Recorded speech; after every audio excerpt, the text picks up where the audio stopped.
तो आज के क्लास में हम पढ़ने जा रहे हैं 10th क्लास के इकोनॉमिक्स का एक टॉपिक आर्थिक नियोजन। आर्थिक नियोजन समझने के लिए जानेंगे हम लोग कि आर्थिक नियोजन दो शब्दों के मेल से बना है। पहला कौन सा? आर्थिक, और दूसरा कौन? आर्थिक का मतलब होता है रुपया पैसा से संबंधित, और नियोजन का मतलब होता है प्लानिंग। भारत में, हमारे राज्य में या हमारे घर में पैसा कहाँ से आएगा और वो पैसा कहाँ कहाँ किस मद में हम खर्च करेंगे कि हमारा राज्य या हमारा देश तरक्की करते रहे, हमें कोई भी परेशानी ना हो। तो इस प्लानिंग को ही, रुपया पैसे से संबंधित जो प्लान बनता है, उस प्लानिंग को ही हम क्या बोलते हैं? आर्थिक नियोजन। तो इसमें मैं लिखवाया हूँ, ध्यान से समझोगे कि जब किसी सामाजिक तथा आर्थिक उद्देश्य की प्राप्ति हेतु एक निश्चित समय के लिए कार्यक्रम बनाए जाते हैं तो उसे आर्थिक नियोजन कहते हैं। नियोजन जब भी होता है ना, एक निश्चित समय के लिए किया जाता है। हम एक टारगेट बनाते हैं कि इतने दिन में हमको ये काम कर लेना है। जैसे अभी तुम लोग शिक्षा नियोजन चल रहा है, तुम लोग अभी परीक्षा नियोजन कर रहे हो, परीक्षा के लिए प्लान बना लिए हो कि अभी चल रहा है, मान लो नवंबर लास्ट हो रहा है, दिसंबर जनवरी पढ़ेंगे, हम लोग फरवरी में परीक्षा देंगे। अब परीक्षा में किस तरीके से हम लोग बेहतर कर लें, कैसे पढ़ें हम लोग कि निश्चित समय में जाकर हम अपनी पूरी अचीवमेंट प्राप्त करें, हर सिलेबस को 2 बार 3 बार दोहरा लें, अब परीक्षा में जाकर परीक्षा देकर टॉप करें। ये हमारा हो गया परीक्षा नियोजन। तो नियोजन का मतलब समझ में आया? हमारे पास जो भी पैसे होते हैं उसके लिए जब एक निश्चित समय के लिए हम कार्यक्रम बनाते हैं कि चलो 2 साल 3 साल 4 साल 5 साल में हमको ये काम कर लेना है, तो उसी को हम आर्थिक नियोजन के नाम से जानते हैं। और आसानी से समझो, भारत सरकार जब भी यहाँ गवर्नमेंट बनाती है तो बनाने के बाद से वह योजना बनाती है कि एक बार जब गवर्नमेंट चुनकर आती है तो कितने वर्षों तक रहती है बच्चा? सामान्य तौर पे कोई परेशानी ना हो तो 5 वर्षों तक रहेगी। इन 5 वर्षों में वो क्या क्या काम करेंगे? निश्चित समय कितना हो गया? 5 साल। तो 5 वर्ष में वो कौन कौन काम करेंगे, किस काम को वरीयता देंगे, किसको सेकेंडरी पे रखेंगे, कौन 3rd नंबर पे रहेगा, इसी जो प्लानिंग बनाते हैं जिससे देश का डेवलपमेंट हो, उसी को हम क्या बोलेंगे? आर्थिक नियोजन। 5 वर्ष के लिए जब योजना बनाते हैं तो उसे पंचवर्षीय योजना कहते हैं। 1 वर्ष के लिए योजना बनाएंगे तो उसे वार्षिक योजना कहेंगे।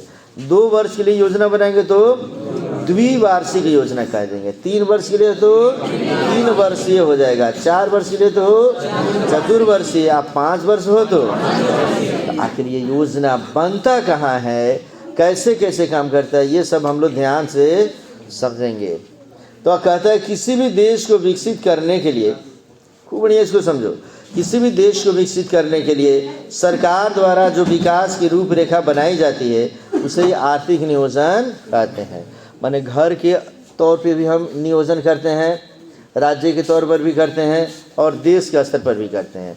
तो देश के स्तर पे देश की उन्नति के लिए सरकार के द्वारा एक निश्चित समय में प्लानिंग बनाई जाती है, तो हम लोग कौन कौन सा काम करके देश को डेवलप करेंगे।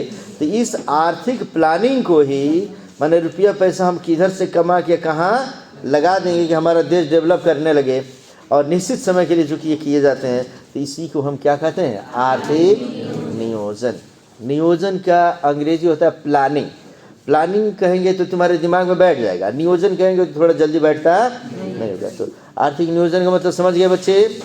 पुनः एक बार हम आगे समझेंगे कि आर्थिक नियोजन 2 प्रकार के होते हैं। काफ़ी इम्पोर्टेंट ये प्रश्न ऐसा है कि बोर्ड के एग्जाम में गारंटी है रहेगा ही। एक ही प्रश्न में हम 3 प्रश्न समझा रहे हैं। आर्थिक नियोजन क्या है, अब उसके बाद हम इसमें बताएंगे योजना आयोग। आर्थिक नियोजन कितने प्रकार से होते हैं जी? आर्थिक नियोजन करने वाले हमारे देश में 2 आयोग है बच्चे। पहला होता है योजना आयोग या नीति आयोग। योजना आयोग को आप किस नाम से जानते हैं बच्चे? देश की आज़ादी के बाद हमारे प्रधानमंत्री जवाहरलाल नेहरू जो प्रथम प्रधानमंत्री थे, उन्होंने योजना आयोग बनाया था। माने देश के डेवलपमेंट के लिए योजना कैसे बनाया जाए, उसके लिए उन्होंने एक आयोग का गठन किया था। तो क्या कहा जाता था? योजना आयोग। और उसी योजना आयोग का नाम हमारे देश के वर्तमान प्रधानमंत्री माननीय श्री नरेंद्र दामोदर मोदी, ये समझ लो कि उस नाम को बदल दिए। इन्होंने कहा कि अब योजना आयोग नहीं रहेगा, योजना आयोग के जगह पे अब उसका नाम होगा नीति आयोग। 2015 ईस्वी से उन्होंने ये शुरू कर दिया बच्चे।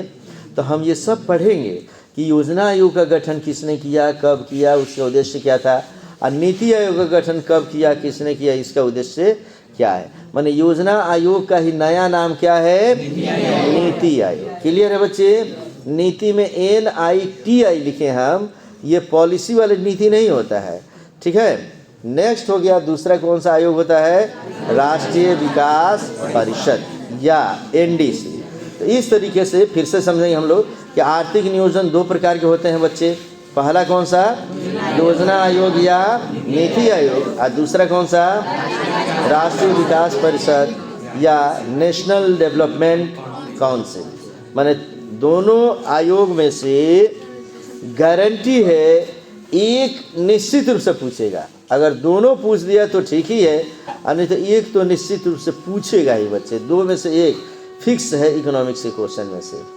तो हम आगे इसमें से अब पढ़ेंगे। ये शॉर्ट क्वेश्चन था बच्चे कि आर्थिक नियोजन दो प्रकार से होता है, योजना आयोग और राष्ट्रीय विकास परिषद। इसका पूरा डिटेल अब हम आगे चलकर पढ़ेंगे, ठीक है। और आगे चलकर जो पढ़ेंगे हम पहले इसमें देख लेते हैं। अगर इसमें पूरा एक्सप्लेनेशन के साथ अगर लिखे हैं तो ठीक है, अगर नहीं लिखे हैं तो आगे तुमको इसको समझाएंगे बच्चे। तो चलो इसमें आगे आते जाएगा, हम देखते जाएंगे। फिलहाल मैं तुम्हें बताते जा रहा हूँ योजना आयोग क्या है, ये समझ में आ गया। शॉर्ट में बताता हूँ। योजना आयोग का काम है कि भारत के डेवलपमेंट के लिए योजना बनाना, देश का विकास कैसा हो इसके लिए योजना आयोग क्या करता है, एक योजना बनाता है, नियम बनाता है। उसके लिए क्या करता है, सभी बैठते हैं और सोचते हैं कि 5 वर्ष हमको रहना है, तो 5 वर्ष में किस तरीके से हम लोग काम करें कि देश हमारा डेवलप कर जाए। जब नियम बन जाता है तो प्रधानमंत्री उसको भेज दिया जाता है कि राष्ट्रीय विकास परिषद में। राष्ट्रीय विकास परिषद देख लेगा कि वो 5 साल में, पहले साल में नल जल योजना हमें पूरे देश में लागू कर देना है।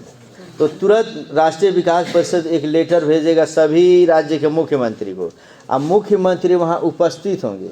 अब मुख्यमंत्री की उपस्थिति में प्रधानमंत्री वहाँ अध्यक्ष का काम करेंगे और बोलेंगे कि चलिए नल जल योजना लागू करना है, बताइए आपको कितना नल जल, माने कितना नल दे दिया जाए, कितनी राशि दे दीजिए कि सबके घर में आप नल का व्यवस्था कर देंगे और जल की भी सप्लाई करवा सकते हैं।